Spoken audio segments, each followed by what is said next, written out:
arrived last month, and the third A380 due from Toulouse later this month.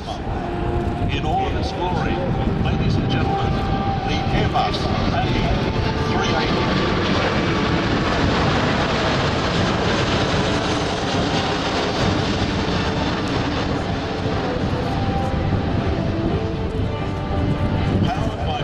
Rolls-Royce Trent 970 engines, maximum takeoff weight at 565 tonnes. The first double-deck aircraft is designed to carry 555 up to 800 passengers, depending upon the cabin layout. An awesome wingspan of almost 80 metres, and you'll see that in its full profile.